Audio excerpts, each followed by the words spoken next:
IVM.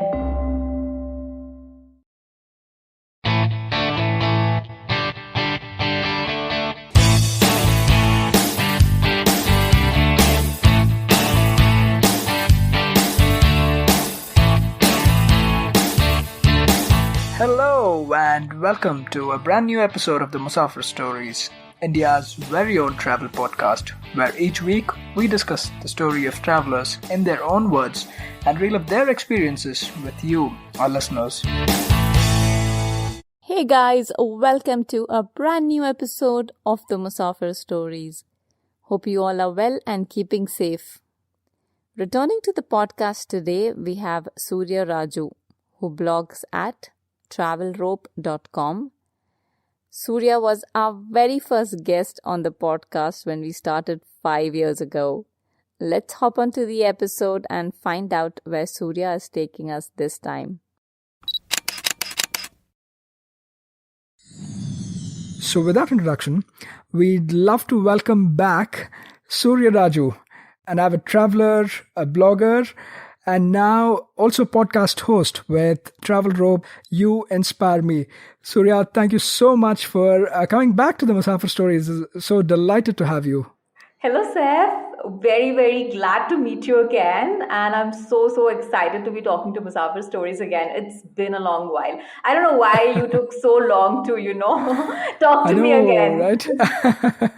Yeah, for our listeners who are wondering or listening to this for the first time, Surya has been one of our very first episodes. If you go back all the way down the playlist, you'll find Surya Raju episode 2, probably after the intro episode, discussing Sikkim with us. And we are so grateful to Surya actually for agreeing to talk to us and believing in us back in the day. This is back in 2016 when we did the recording, and just feels like yesterday, but chatting with you again, it's been it feels so great and just brings back all those memories of the early days and the bloopers and the blunders we used to do back in the day while recording. No, always lovely to talk to you and Faiza. I must say, and I'm so thrilled. I'm so thrilled that you decided that, maybe it's time that, we bring it back and, maybe discuss about something else. So totally excited. Yeah, definitely looking forward to chatting more and seeing where you're taking us to. But before that, Surya, why don't you also tell our guests, because Surya has also recently turned a podcaster herself, right? So I'd like to take a little bit of credit for, I don't know, maybe it was Surya's first podcast interview back in the day as well. So I'll take a little bit of credit for now Surya having started her own podcast. But tell us a little bit more about You Inspire Me. I think this also used to be a section in your blog, at least, right? Exactly. So I used to do this text-based interviews, right? I mean, I used to reach out to people, even though I would have like a conversation or do an interview with them, but then I would put it in the form of a text and then, put it on my blog, Travel Rope. But then I thought, okay, why not try the podcast route and maybe I'll learn something out of it.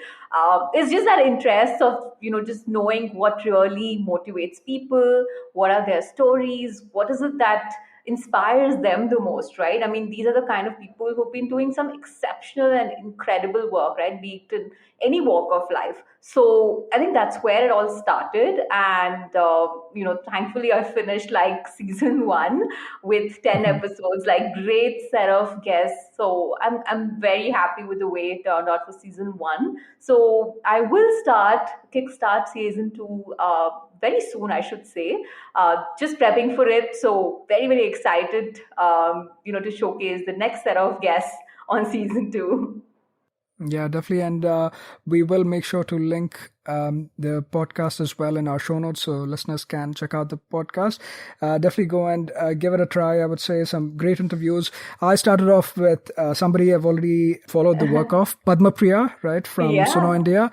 And it was a brilliant interview. And there's several other interviews like that of very inspiring personalities. And obviously, Surya does a great job in trying to understand the story, the background of the individual, as well as bring out what takeaways one can take and just get inspired, right? It's as simple as that.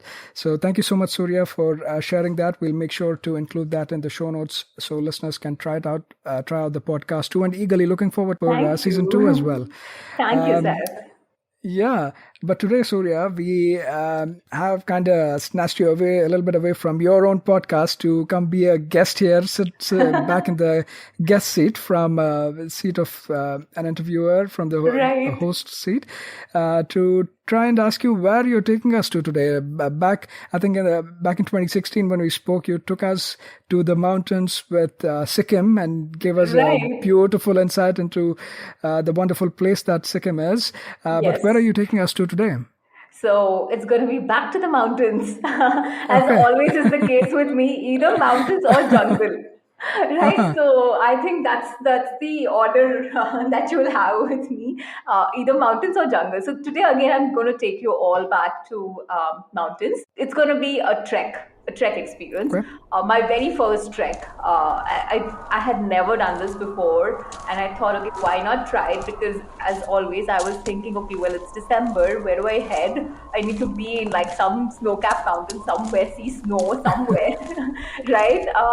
Just be in such a kind of a place, cut out from everything. So it's going to be Kedarkantha Trek experience. Okay, wonderful. Really looking forward to that. And yes, one of the very, very popular winter treks in India, the Kedarkantha Trek. Yes. And just so listeners don't confuse this is not Kedarnath. I think the first thing goes across everybody's mind is Yeah. this Kedarnath. No, it is not Kedarnath, but I can promise you this is going to be equally as exciting. And like I said, one of the very, very popular winter treks in India.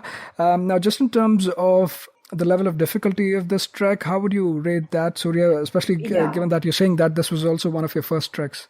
Exactly. So no matter like who you reach out to, right? Which trekking company? I mean, at least I preferred that, I go with a trekking company because, first of all, we had like no prior experience to, having done such elaborate treks, right? Because we're talking about like 5 to 6 day trek.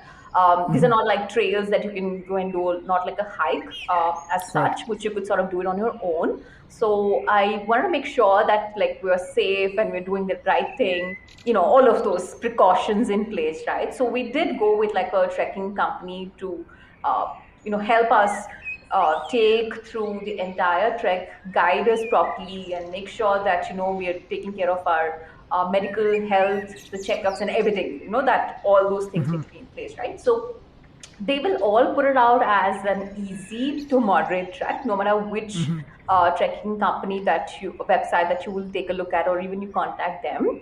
But the thing is, you at least need to have at least 1 or 1.5 month of physical fitness prep, I would say, because Kedarkantha Trek, it's basically, of course, in Uttarakhand, and it falls under Govind Wildlife Sanctuary, right? So that's where you will actually go and start trekking, and you will reach the summit, right? So from the very first day itself, it's going to be a very steep ascent, right? So even though you end up trekking for possibly like 3 to 4 hours on the very first day, or max to max 5, but it's going to be a very steep ascent. And if you decide to carry your bags with you, then you better be prepared for it, right? Because you will have like some basic necessities, like the minimum clothing that you need to carry, couple of water bottles that you will carry, some food items that you will carry, right? So even though you feel it's like 2 to 3 kilos in your bag, but then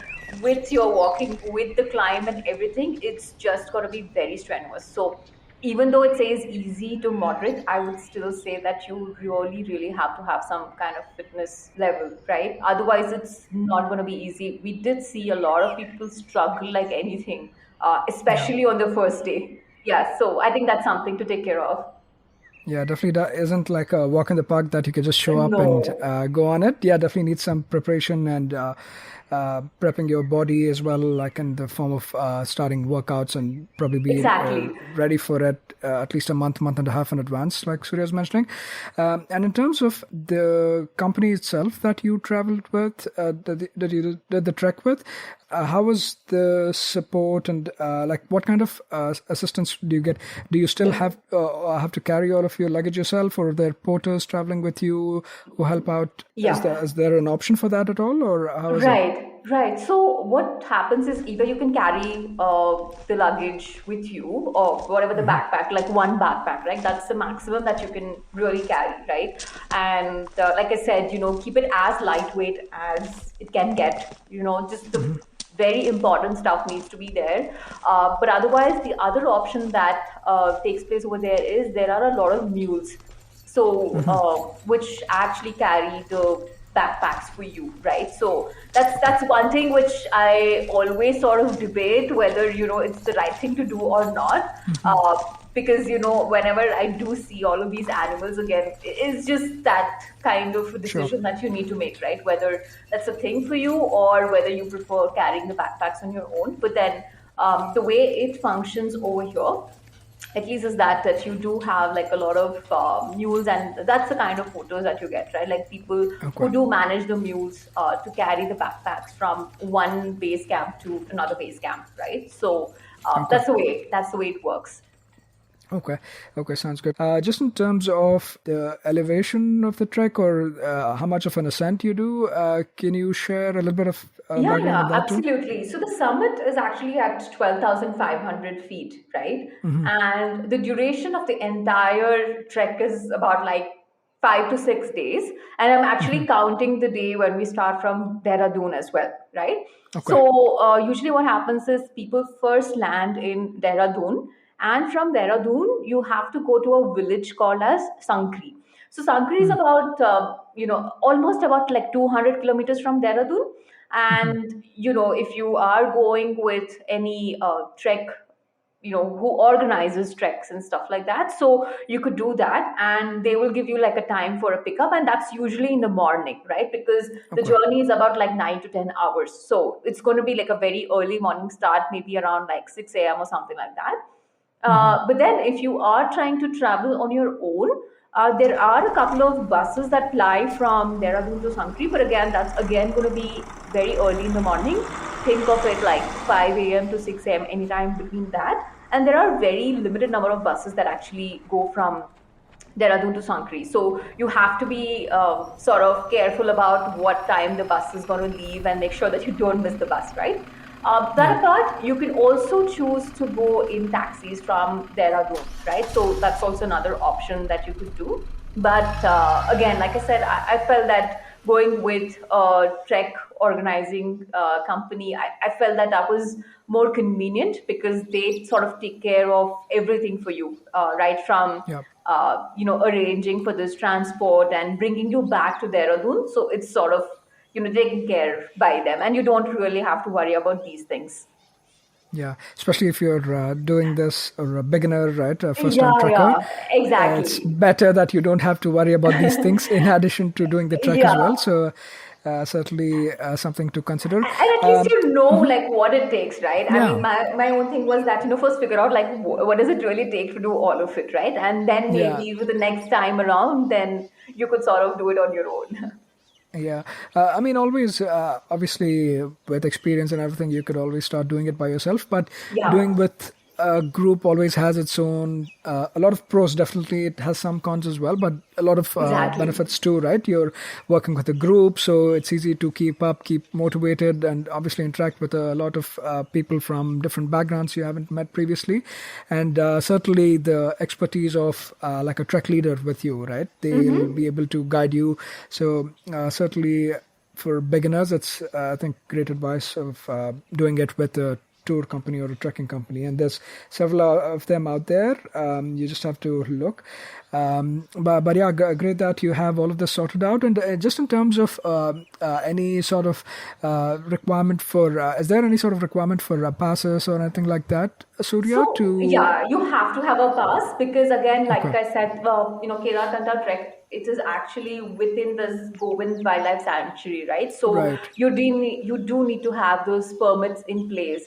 And every time you're going with the group, there are like certain number of people that are allowed in a batch as well. So right, all of that would be taken care of because again, you don't want to crowd too many people up there, right? Like as in when you reach each of the base camp, there is a certain limit to how many people can be there and all of those things, right? So there surely is like a permit and everything that you have to take, the permissions that will have to be taken before you begin the trek itself.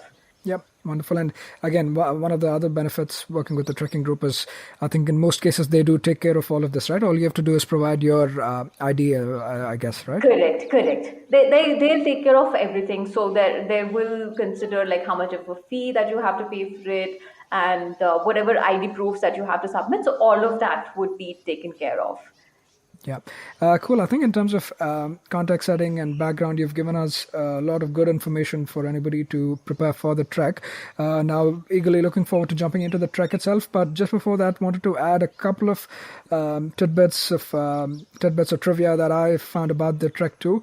Kedarkantha means the throat of Lord Shiva. I think that's what the name stands for, and it's also has several folklore and stories related to this, primarily around Lord Shiva and the Pandavas, right? It's Yes. around that, and it's believed that I think Shiva took the form of a bull when he met the Pandavas en route their journey towards heaven, and the throat of Lord Shiva, it's associated to here this part and several other parts of his, like his arm and things like that, his stomach and other places, other holy places in and around Uttarakhand. So overall, Uttarakhand, like it's also known as the Dev Bhumi, right? So a lot of such religious stories associated to the place too, especially with Lord Shiva. So anybody wanting to look that up, there's certainly that aspect of it too. It just makes the overall experience interesting, right? There is a name to the place, why is the name, etc. Learning about all of those things, it just adds to the entire experience of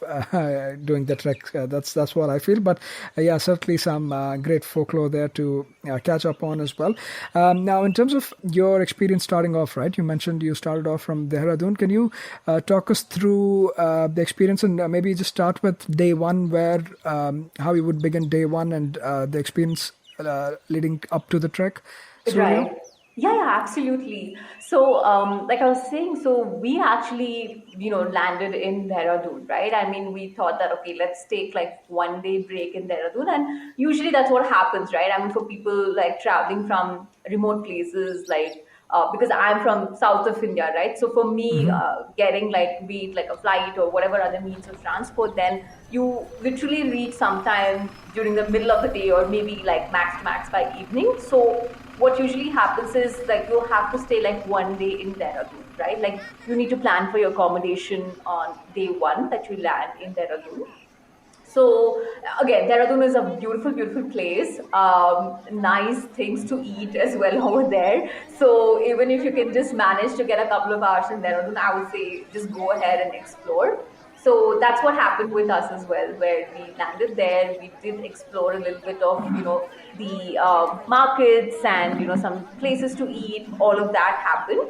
And the next day, we started very early in the morning. I think it was around like 6 or max to max, I think it was 6:30 when we all started traveling from Dehradun all the way up to Sankri. So Sankri is a place, or you can call it as a base camp for a whole lot of treks, right? So Kedarkantha Trek is just one of them. You do have like other treks like Harki Dun, Rupin Pass Trek. All of these are like very popular treks, very beautiful treks, right? So all of their Sure. base camp is actually from Sankri. Like that's the place where they actually start their trek from, right? So you go there again in Sankri. It's a very small village, very tiny, very cute, and no matter which place you see, it's absolutely picturesque, right? So everything is like, they say postcard perfect. It's sort of that kind of a village. So so the very next day when you reach, you'll have to stay back at Chankri, because like I said, it takes about 9 to 10 hours and you're sort of tired, and by the time you reach, it's almost like 4:30 or 5 in the evening. And obviously because it's very hilly area and everything, so it just becomes dark very soon, right? And you do have timing as to when you can enter and all of it, right? So day two again goes in just staying back in Sankri itself. Then the next Okay. day is when your trek starts. right? And I mean, the entire Kedarkantha trek is, I think, almost about 20 kilometers. The entire Okay. thing, I'm saying. But then you have to consider acclimatization, make sure that your oxygen levels are fine, all that, right? So that's the reason why, even if you do like 5 kilometers per day, they tell that you have to stay in one base camp for the rest of the day, right? So that's what happens here as well. So from Sankri, again, yeah, like I said, so you start the trek, and day one is almost about 5 kilometers, if I remember correctly. And the first base camp that you will hit is Judaka Talab. Okay. Now, before you reach Judaka Talab, it's actually a pond. That's why Talab, right? So it's a pond or a lake kind of a thing. So you before you even go there, right? The very first day over here is like very steep ascent, and I think after like 30 minutes only, you will feel like, oh my god, my legs are giving up. I want to like go have Maggie or tea here and there. Right. Like there are many places where you do get stuff to eat, right? Like Maggie or omelette or chai, right? Yeah. So you do have those, choto choto, shops that I can call, so that people can just go and eat something, right? Like again, it's a beautiful feeling. I think just go there and you're just in the mountains, and please know that you will not get any connectivity. I don't know if things have changed now, but 2 to 3 years back there was no connectivity at all. Like cell phone coverage is like zero. Which So is a good thing, I would argue, but totally, yeah, carry on. totally, totally. I really Yeah. hope that's the case, but yeah, I don't know like to what extent things might have changed now. Yeah. But yeah, so every few kilometers, you have like one shop. That's not too many, also, right? I mean, that's Right. also one thing that I want to say and appreciate, that you don't have too many of these things, because again, we do see people just littering in the place and everything. So people do take care that that doesn't happen. And the other good thing that I noticed during our trek period was that even if there was a litter somewhere, I think everyone made an effort to just pick it up and come and dispose it correctly. Right. So Yeah. people, I mean, I felt really happy to see that people are so conscious about it, and it was a good thing. So you do have in some of the places such kind of shops, right? Yeah. The very first day it was mostly like seeing all these deodar trees, right? Beautiful trees and like such tall trees, and you just feel you're in some different world altogether, right? I mean, just that greenery surrounding you and such tall trees surrounding you. That's what you actually get to see in the very first few hours, right? I mean, you still don't get to see snow in the very beginning, but you know that you've entered like some kind of a forest range. You know that this place is like so beautiful that it's just your group, right? I mean, they also make sure that there are not too many people also. So that's another thing that you immediately get to notice. As and when you start moving upwards, you actually get Judaka Talab, which is around like 9,000 or 9,100 feet, somewhere around that.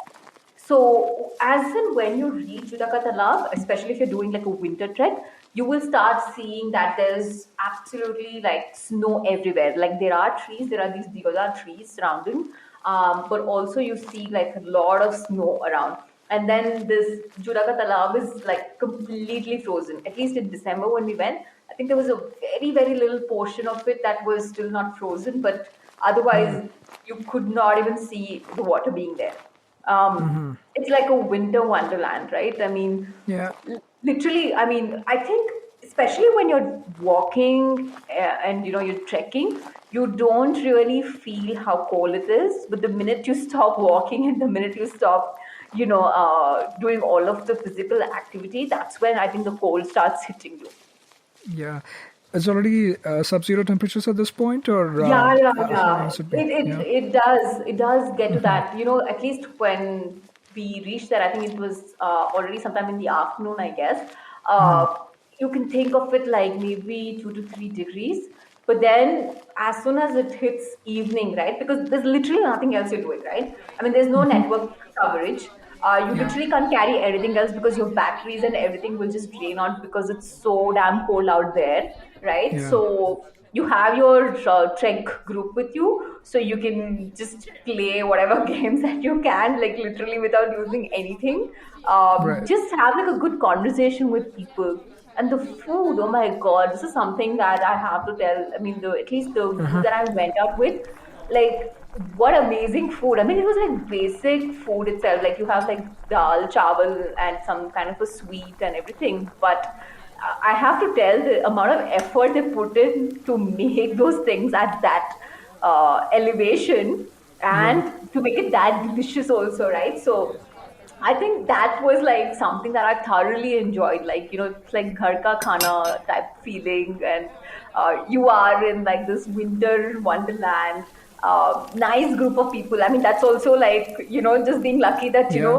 everybody who's there in the group is just so nice and kind. So I think that was also an added advantage for me. So that's what happened in Judaka Talab, that, first day, I think the temperatures dropped up to like -4 or -5. It was already that much on the very first day, right? And also, because we're talking about trek, you will just get like a basic tent. Like, everybody will get like a basic tent, and usually it's like either one or two people sleeping in the tent, right? Okay. So you will just have like a sleeping bag, nothing other than that. So Okay. it's just your what do I say, the warm clothing that you're carrying, your thermals and everything, which you're already wearing. And you obviously are not taking baths for the next 5 days or something. Yeah. Right? So you are basically in the clothes that you're carrying. And if you want to change, you can just change to another pair that you've carried. Because Right. beyond that, the weight sort of increases, right? So Yeah. that's how Yeah. it works. And you're probably adding more layers of clothes as you kind of progress through the trek as well. Like you said, at the beginning, it's probably not as cold, but as you go into elevations, plus depending on the time of the day as well, like late evenings, it starts to drop significantly. So just make sure you're carrying enough warm clothing along with the appropriate gear and sleeping bags and stuff like that. I mean, I'm sure like the trekking company kind of gives you some advice as to things to Yeah, carry yeah, so that you're not absolutely. carrying too much or too little. Yeah. Correct, correct. So the sleeping bags are usually provided. I mean, if you're going with some kind of a company, right? So they provide the sleeping bag, but then the rest of the stuff that you have to wear, right? The thermals, be it the thermals, or making sure that your head and your ears are covered, right? And Yeah. as we go further up, you are supposed to cover your face and your nose as well, because it's that cold, and the kind of cold breeze that can also hit you, right? So Yeah. you just have to be a little cognizant about all of those things too. And yeah, and day one, I forgot to mention, like, a very important guest was with us. His name was Shera, the very famous like mountain dogs that everybody must have told Oh. you. If there are like any treks, then you know that there Yeah. are some dogs who will accompany you, right? So in our group, we had this beautiful mountain dog, and he literally looked like a lion. So I think all of us ended up calling him Shera. So Shera was with us right from Sankri all the Yeah. way till I think we got back to Sankri. So he came with us, like the entire trek he did, he completed. He did the summit also with us, huh, by the way. So That's great. yeah. So that's another thing which I absolutely love about mountains, that dogs, who are just there with you like throughout the journey. So yeah, so Shera was there with us. Yeah, Yeah. definitely good company to have. And I know Surya from our previous conversation, I definitely remember Surya really Yeah. appreciates dogs as well. So I'm Yes. sure you enjoyed the company of Shera on the trek. Totally. And just the overall the scenery and the views you go through as well, right? I mean, Kedarkantha is also very popular for like having a combination of not just like you're saying the trees, right? The pines, the deodars, the oaks, all of these long, beautiful looking trees. But along with them, it also has some beautiful clearings, right? Places where it's Absolutely. a little more flat and almost like a meadow-like feeling. Plus, Juda Katalav obviously kind of enhances that even more with this high altitude or alpine lake, if you can call it that. And also one interesting thing I looked up was Juda Katalav apparently There's a couple of stories related to this. One is obviously that, again, related to Lord Shiva, that he was here to meditate, and when he wanted water, he just plucked a hair from his bun, right? The bun of hair Yeah. he Yeah. has tied, and Judah, I think in Hindi it's also referred to as Judah, and he dropped it, and that's where the lake appeared. So that's one backstory, and the other one is also that it's believed that the lake is interconnected, almost like lakes and streams form a network beneath, and that also kind of, that Judah or that connectedness comes from that.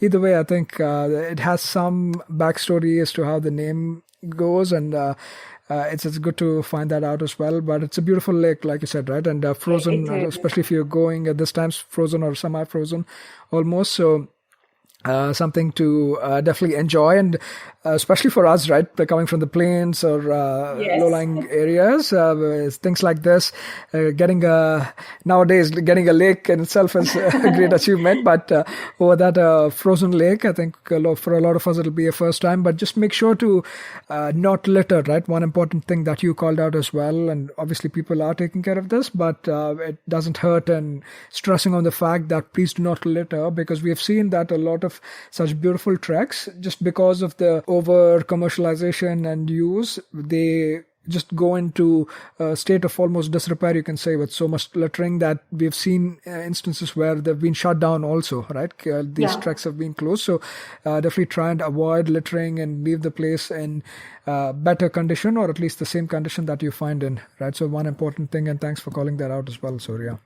Yeah, I think so. I think, Juda ka Talab, like you just have to see the pictures as well. Like I feel that, it's some other world. You just feel that Yeah, it's some other world, especially if you're like going there in like winters, right? So yeah. beautiful, beautiful place. And I think that it's one of those places which I can confidently say that I had never seen anything like that.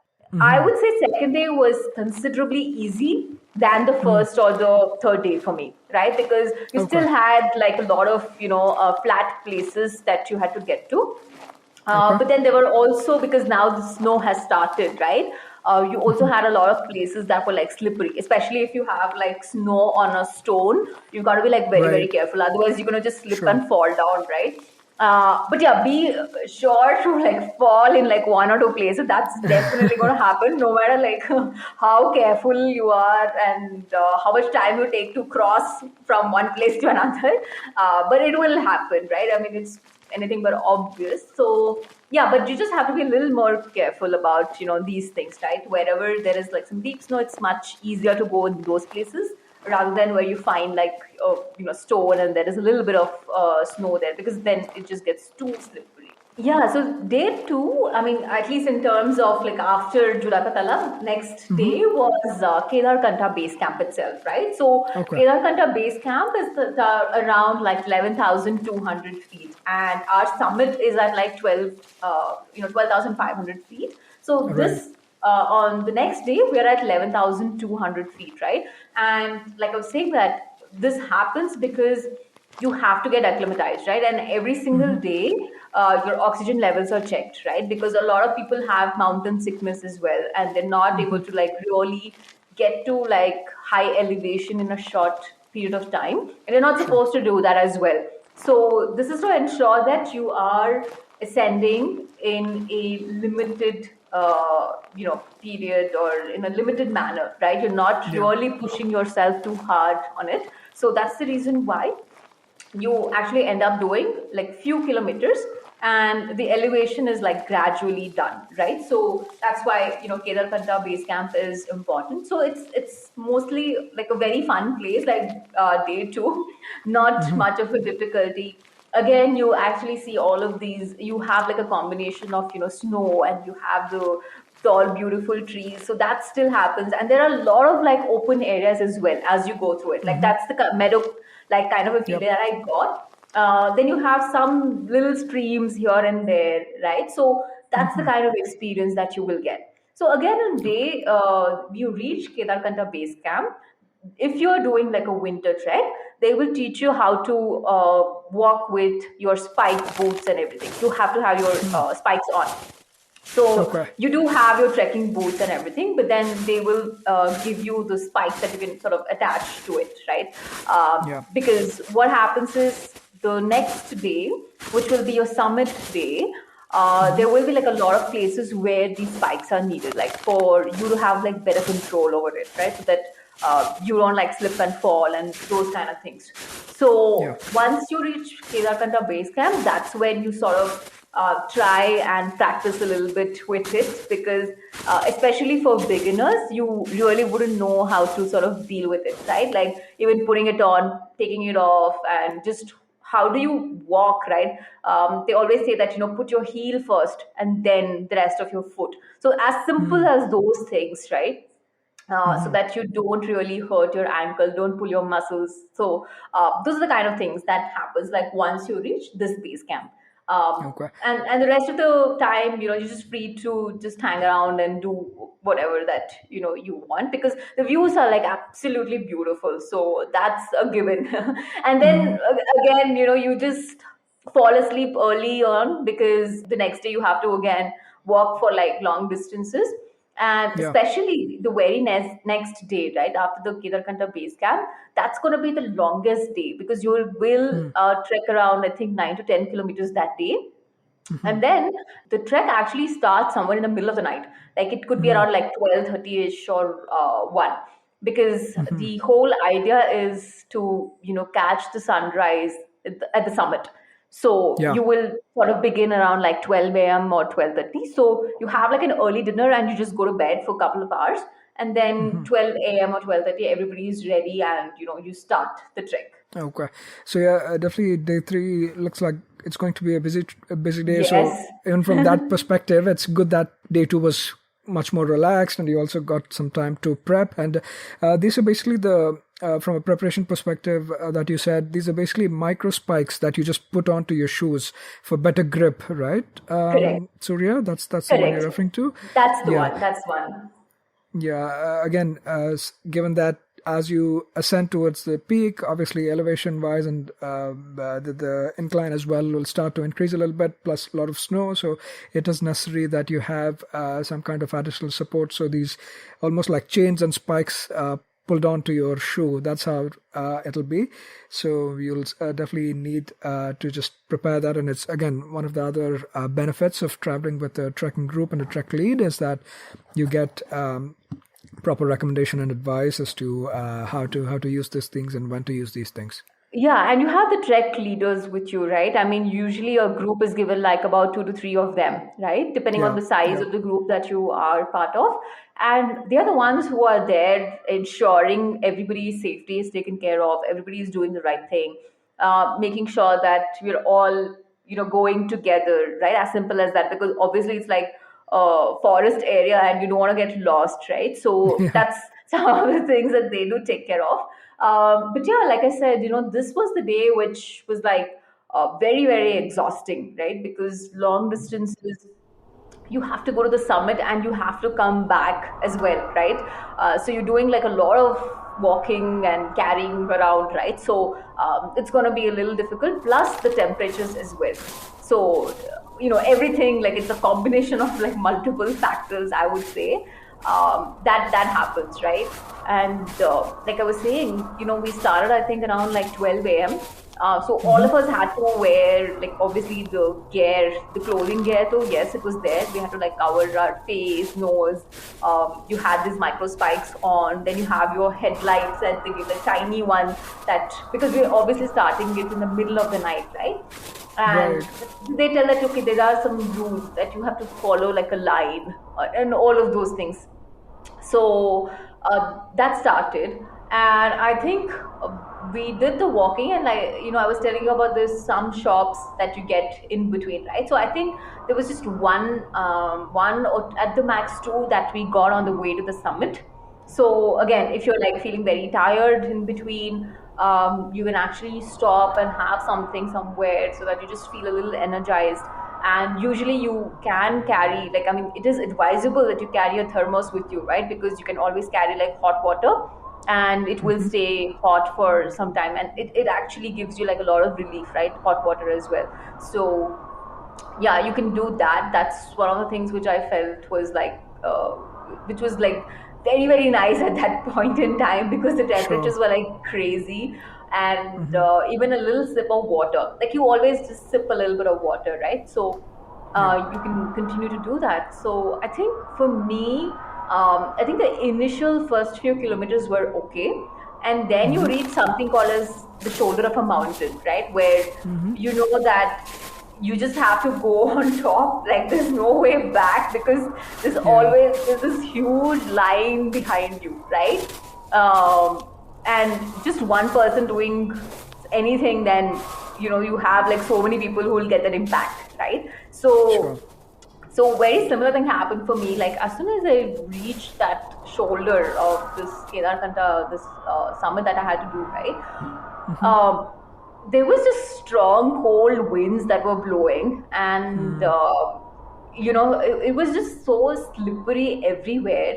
I think one of the mistakes that I did, I mean, it's a good thing that I mean, you will see like what's around you and everything, but that also puts in a lot of fear inside you, right? Like one wrong step and you are lost in Kedarkantha forever. Like you can be there. No It's like pressure. that. Yeah, no pressure. Like you came on your own. So that's the most difficult part of it, I think, about these winter treks, right? Because if it's a Yeah. summer trek, then you know that you can somehow sort of manage, because you're not dealing with a lot of other factors, right?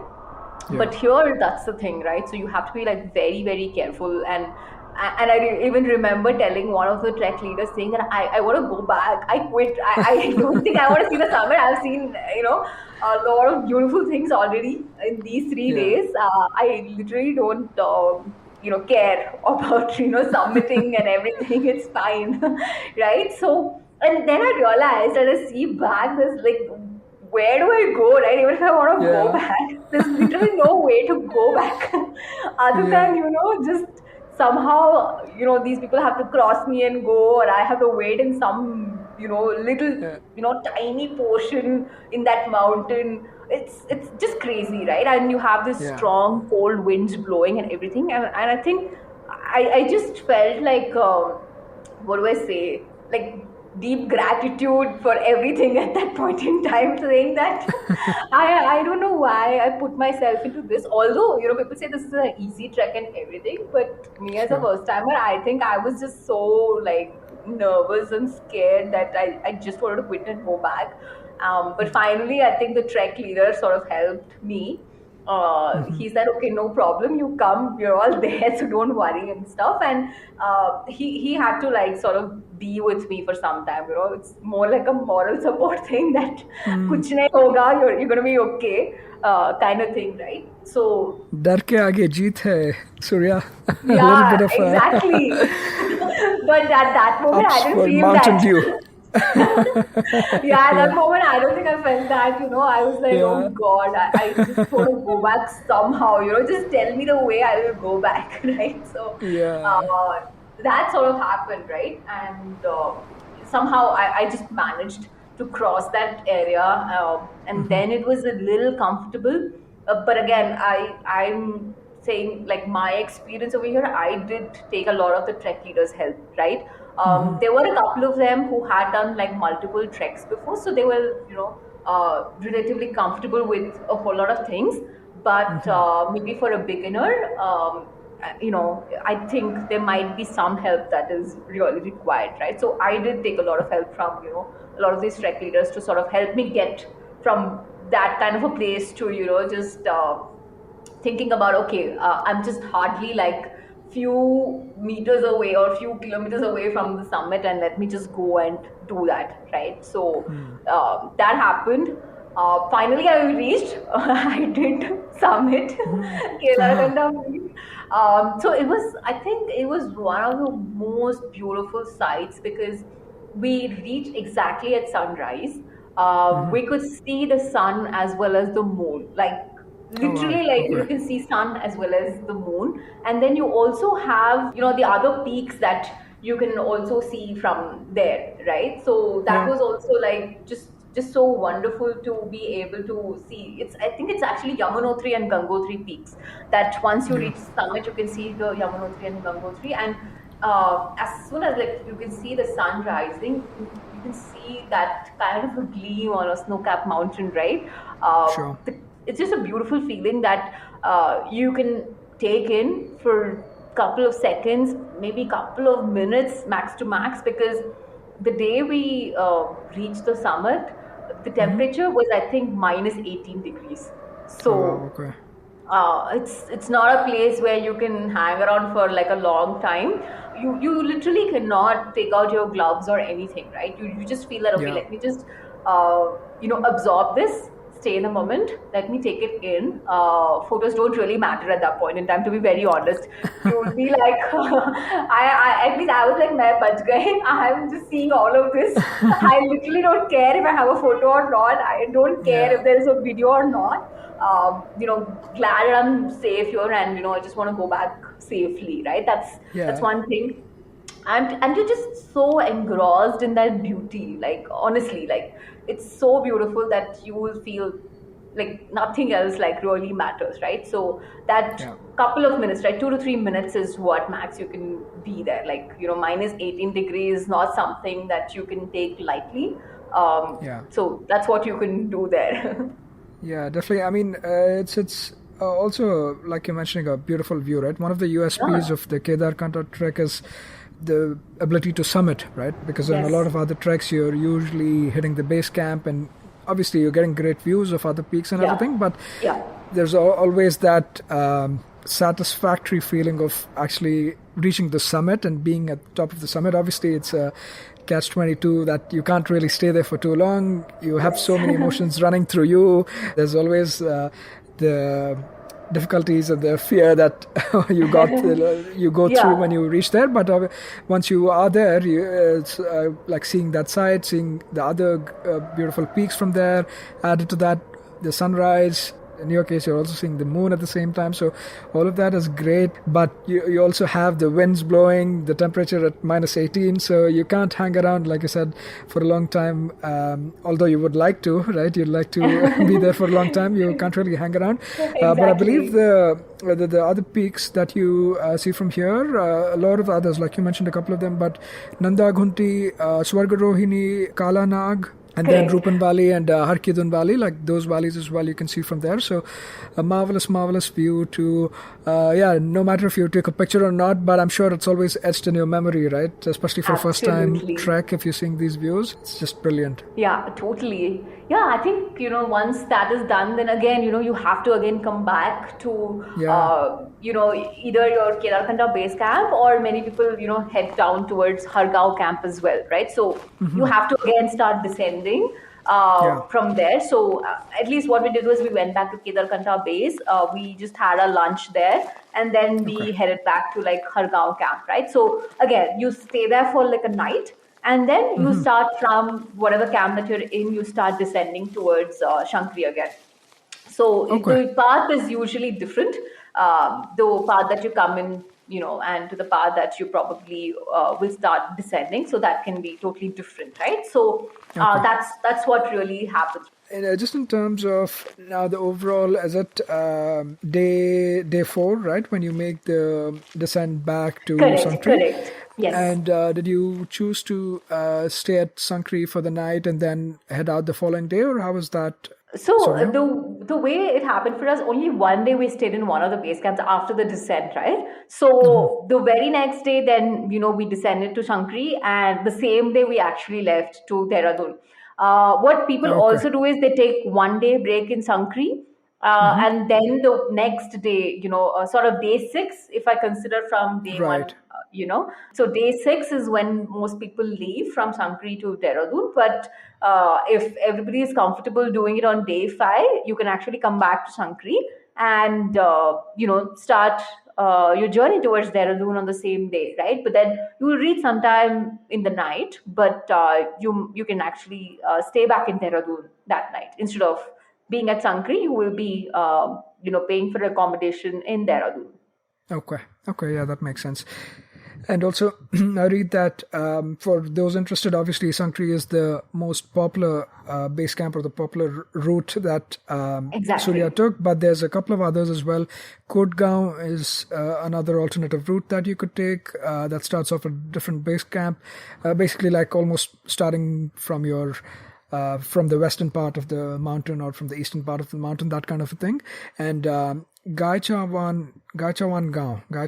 I'm probably messing up the pronunciation, but that's another alternative route too. Obviously, if you're looking for a different experience, if you've reached that level of a trekker that you've done multiple treks and also done Sankri and you want to experience another route getting to Kedarkantha, this is another route you could try out. Fairly lesser taken in terms of other groups and trekkers taking the route. So maybe for that experience, you could try those out. But yeah, thanks so much, Surya. I think it was a brilliant experience. Also, it was icing on the cake in the sense that this was your first trek, and also a special trek in the sense it had the best of everything, right from the clearings to the forest to a beautiful alpine lake to even the summit, right? So that way it's all in one. So that way it's a great trek. It's not like those super difficult treks that you have to get through that a beginner probably cannot afford at that time, as well as it's not like a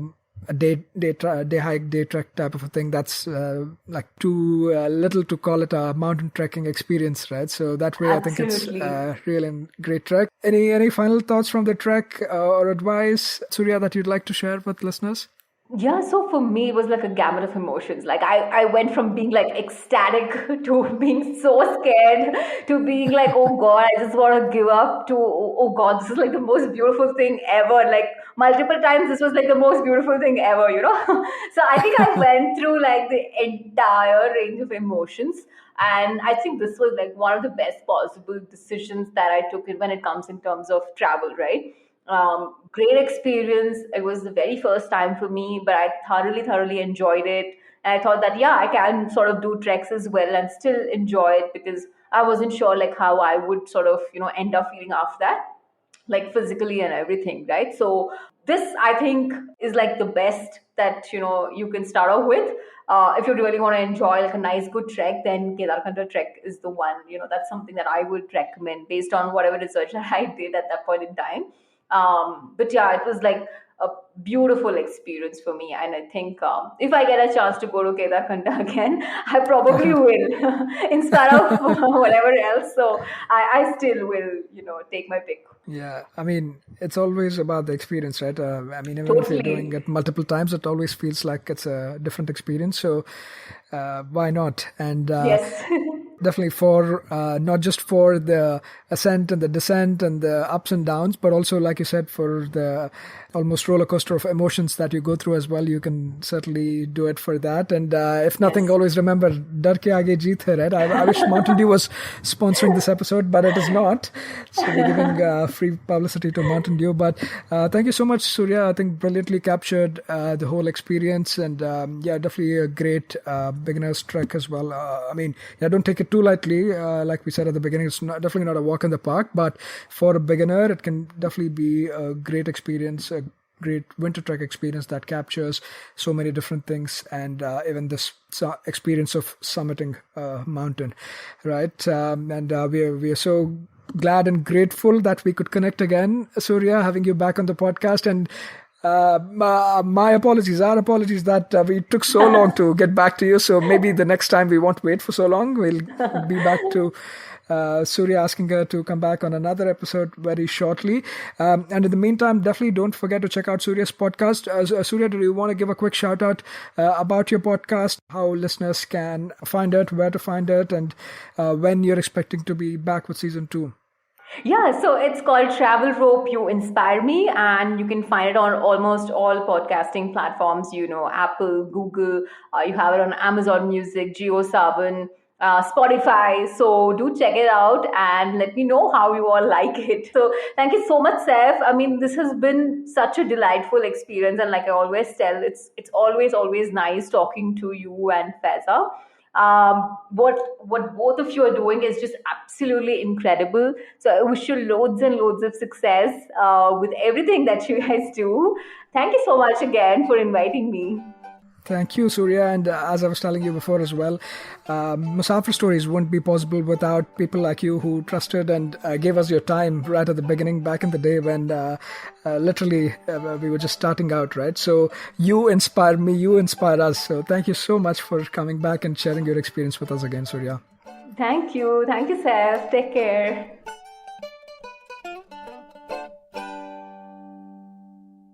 That was yet another great episode on the Musafir Stories.